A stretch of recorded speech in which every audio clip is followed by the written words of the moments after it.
les blessés de guerre. Je ne vais plus jamais aimer. C'est fini. La relation et moi, c'est terminé. Certains amours sont douloureux. Ils font très mal. Et leur fin vous laisse dans un état de détresse important. Ces relations qui vous poussent à vous poser des questions sur vous-même et sur votre avenir.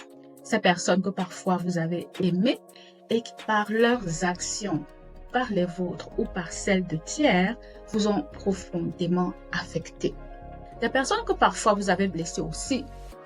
Mais alors, comment ne peut vivre avec les fantômes de ce passé?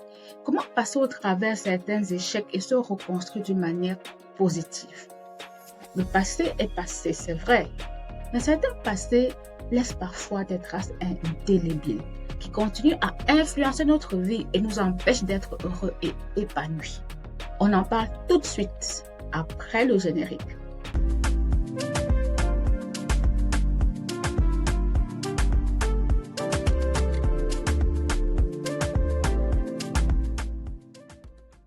Bonjour à tous et bienvenue sur Mental Science, la chaîne YouTube qui sensibilise sur la santé mentale et l'éducation culturelle. Plusieurs personnes m'écrivent et me demandent comment elles peuvent faire pour guérir des blessures émotionnelles qu'elles ont développées suite à une relation amoureuse qui les a fait souffrir dans le passé et surtout qui s'est très mal terminée. Vous savez, ces relations qui nous empêchent d'avancer et qui nous maintiennent parfois dans une sorte d'isolement et de prison émotionnelle.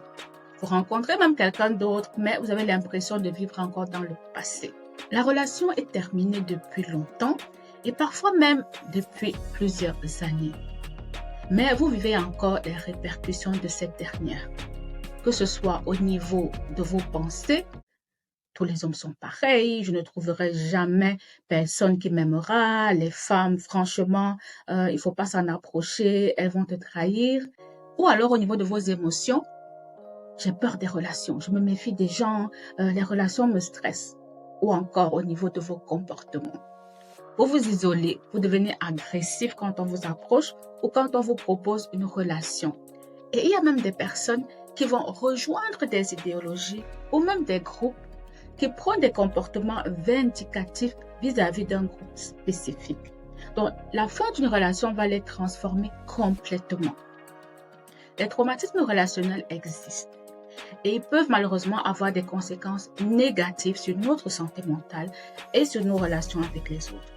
Alors, pourquoi vous n'arrivez pas à avancer depuis que cette relation est terminée? Qu'est-ce qui vous empêche de véritablement tourner la page? Il y a plusieurs obstacles. Je vais nommer quelques-uns. Obstacle numéro 1. L'amertume et le besoin de vengeance. Oui, les personnes qui ont subi un préjudice émotionnel ou physique important peuvent développer des sentiments d'amertume pour faire face à leur douleur. Elles peuvent même se sentir justifiées de chercher à se venger pour reprendre le contrôle de la situation. J'ai raison, il faut que je me venge, je n'avais pas à vivre ça. Nous avons également les conflits irrésolus qui jouent leur part dans le sentiment d'amertume. Pourquoi? Parce que lorsque les conflits ne sont pas abordés ou résolus de manière adéquate, ils peuvent s'envenimer et conduire à un ressentiment persistant. Cette tension non résolue peut ainsi se manifester par un désir de vengeance. Les gens sont également amers lorsqu'ils ont l'impression que eux-mêmes ou alors un de leurs proches a été lésé. Ce sentiment d'injustice peut les pousser à chercher à se venger pour établir un équilibre moral perçu comme tel. Il y a aussi certaines cultures qui peuvent parfois mettre l'accent sur l'importance de l'honneur et puis de la vengeance aussi. Ce qui va conduire les individus à adopter ces valeurs dans leurs relations avec les autres. Parce que les cercles sociaux et les familles vont normaliser ce genre de comportement vindicatif et vengeur. Donc, la famille à laquelle vous appartenez peut aussi avoir son rôle à jouer sur votre comportement après une séparation. Nous avons aussi des personnes qui ont peur de se montrer vulnérables.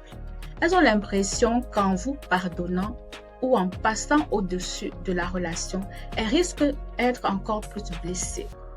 L'amertume et le besoin de vengeance deviennent un peu comme un mécanisme d'adaptation auquel ils peuvent choisir de s'accrocher pour faire face justement à toute cette douleur qu'ils ressentent ainsi qu'au chagrin et à la perte. Cela peut ainsi constituer une distraction temporaire de la souffrance émotionnelle qu'ils ressentent envers leur ex-partenaire. Mais cette souffrance va revenir encore et encore et encore.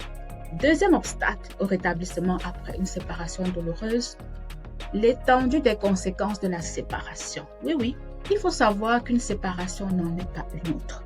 Certaines personnes ont tout perdu après une séparation. Elles ont perdu leur emploi, leurs amis, leur patrimoine et même leur confiance en soi et leur estime de soi. On se demande, mais comment on a fait pour en arriver là? Il y a des séparations qui sont extrêmement difficiles et conflictuelles.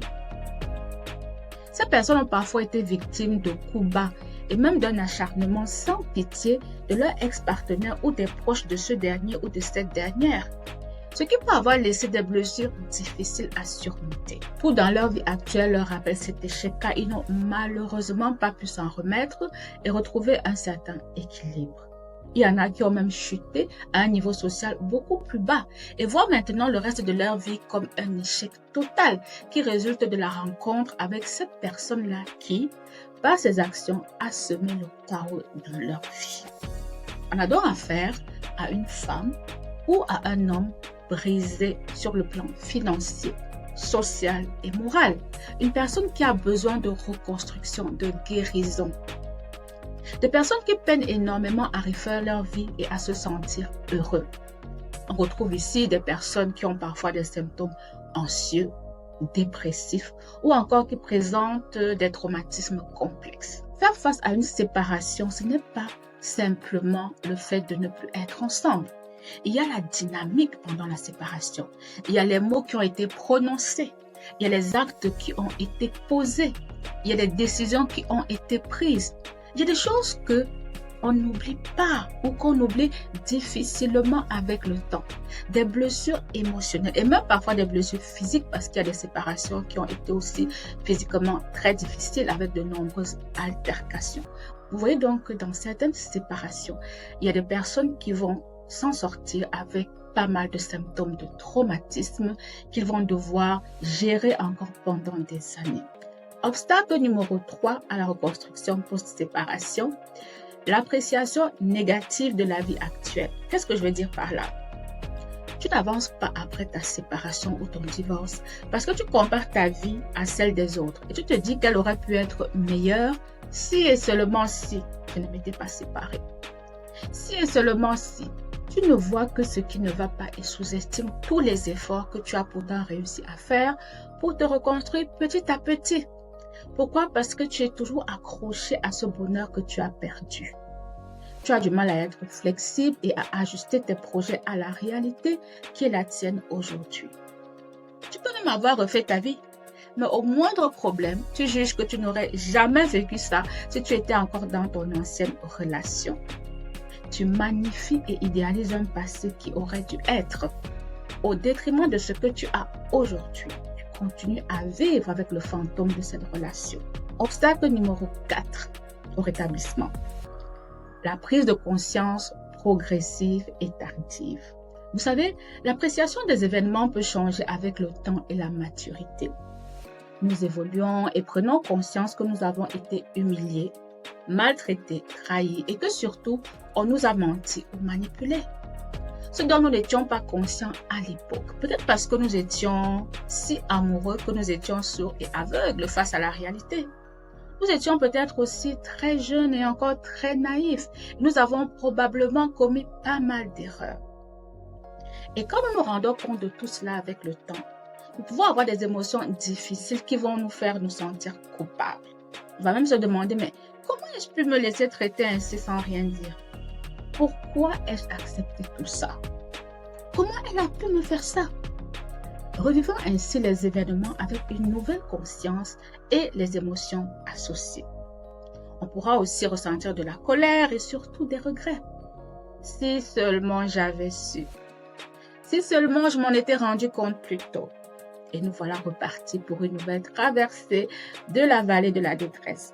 On n'arrive pas à se pardonner, on s'en veut, on se blâme et on se punit régulièrement. Vous voyez donc que plusieurs raisons peuvent expliquer pourquoi certaines personnes sont encore influencées et traumatisées par une ou plusieurs séparations difficiles. Il n'y a pas de honte à cela. On parle de blessés de guerre. Oui, ils ont fait la guerre. Il ne suffit pas juste de tourner la page ou de se séparer pour ne plus souffrir. Le chemin de la reconstruction et du détachement peut être long, tortueux et fait de nombreux allers-retours. Il y a des gens, par exemple, qui vont dire « Oui, d'accord, j'ai accepté, c'est fini », mais ils n'ont pas vraiment accepté. Ces personnes se sont résignées parce qu'elles n'ont pas eu le choix. La relation est terminée. Donc, c'est un peu comme si tu acceptes quelque chose malgré toi. Mais au fond de ton cœur, tu luttes toujours pour ne pas accepter la réalité. Et c'est la raison pour laquelle, même quand tu rentres dans de nouvelles relations, même si tu te remaries, il se peut qu'au fond de toi, tu sois toujours triste parce que tu en veux à cette personne. Tu regrettes d'avoir manqué cette relation. Tu regrettes cet échec pour des raisons qui t'appartiennent. Mais ce n'est pas ça le plus important. Aujourd'hui, ce que j'aimerais partager avec vous, c'est le fait que c'est important de prendre conscience qu'il y a des relations qui sont comme des fantômes, c'est-à-dire on va les transporter avec nous pendant des années et elles vont influencer tous les choix que nous allons faire dans le futur, sans que parfois nous nous en rendions même compte. Si vous avez été blessé par quelqu'un, si vous avez beaucoup perdu suite à un divorce, vous allez voir que cela peut changer votre comportement pour la suite. Bien sûr qu'il faut tirer des leçons. Bien sûr qu'on dit oui, une fois que tu as vécu un échec, tu sors de là avec une nouvelle sagesse. Mais ici, je ne parle pas de ça. Je parle du fait que tu es sorti de cette relation avec des nouvelles pensées qui ne sont pas adaptées à la réalité. Tu as peur de tout. Tu as peur de tout le monde. Tu généralises. Tous les hommes sont pareils. Toutes les femmes sont pareilles. Non, je ne veux plus jamais faire ceci. Je ne veux plus qu'on m'approche. Je ne veux pas. Je ne veux pas. Et ce faisant, qu'est-ce que tu fais? Tu construis tout autour de toi un mur qui empêche les autres, bien sûr, de t'approcher, de te faire mal, mais qui t'empêche toi-même de sortir, en fait.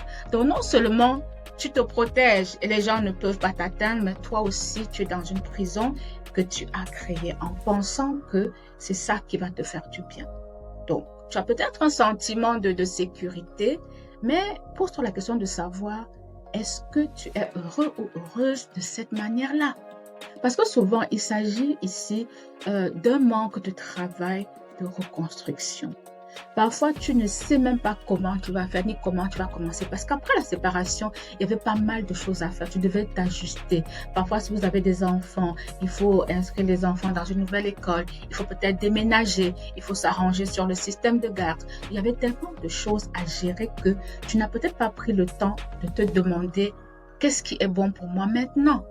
Comment est-ce que je vais faire pour traverser tous les traumatismes que j'ai vécus dans cette relation? Ça peut être des abus émotionnels que tu as vécus, de la violence physique, de la violence verbale, ça peut être même de la manipulation, pas mal de choses qui t'ont affecté, que tu aies eu raison ou tort. Moi, je parle ici de la souffrance que les gens ont vécue. Vous aurez même parfois des hommes qui vont venir consulter, mais ils sont amers, tellement amers que l'amertume les a rendus presque méchants et vindicatifs. C'est-à-dire qu'ils sont constamment agressifs. Ils ne peuvent pas parler de leur ex sans l'insulter, sans avoir des propos vraiment désobligeants, parce qu'ils sont en colère et en souffrance depuis 10 ans, 15 ans, 20 ans. Et cet ex-là est même déjà passé à autre chose. Mais vous êtes toujours là à porter le poids de ce qui s'est passé entre vous. Vous savez quoi? La santé mentale, c'est important. Et votre bien-être l'est aussi. Oui, on peut avoir fait des erreurs. Oui, on peut avoir connu des échecs.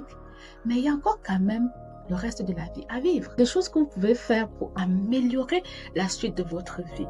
On ne pourra peut-être jamais effacer toute la peine que vous ressentez parce que ça, on ne peut pas prévoir.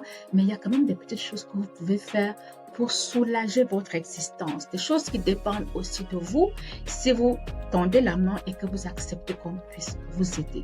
Donc voilà le message que moi je voulais transmettre aujourd'hui. Très souvent dans nos communautés, on va parler des blessés de guerre pour se moquer des hommes et des femmes qui ont vécu des relations tellement difficiles que ça leur devient difficile aujourd'hui de rentrer dans de nouvelles relations. Ne vous moquez pas des gens parce que quand vous êtes blessé de guerre, est-ce que vous savez même ce que c'est? Un blessé de guerre, c'est quelqu'un qui était à la guerre, qui a vu des gens mourir, qui a vu des horreurs et qui est revenu avec des symptômes. Donc oui, ce sont des blessés de guerre et comme tels, vous devez faire attention. Vous devez respecter la douleur de cette personne. C'est des personnes qui sont en souffrance et qui ne savent même pas souvent comment faire pour sortir de là. Donc, soyez bienveillants avec les autres. Soyez bienveillants avec vous-même. Maintenant que vous avez compris, ou mieux compris pourquoi le passé conditionne parfois le présent, dans la prochaine vidéo, je vous parlerai des stratégies pour prendre soin de ces blessures post-séparation et vous donner des chances de vous reconstruire une vie qui peut vous épanouir. En attendant, dites-moi ce que vous avez pensé de cette vidéo et n'hésitez pas à écouter ou réécouter celle où j'explique comment traverser la vallée du désespoir. Le lien de la vidéo se trouve dans la description de celle-ci et nous la mettrons également en commentaire. N'oubliez pas de liker, de partager, de vous abonner si ce n'est déjà fait et d'activer la cloche de notification pour être prévenu de mes prochaines publications. Je vous souhaite une excellente journée et vous retrouve très vite sur Mental Science.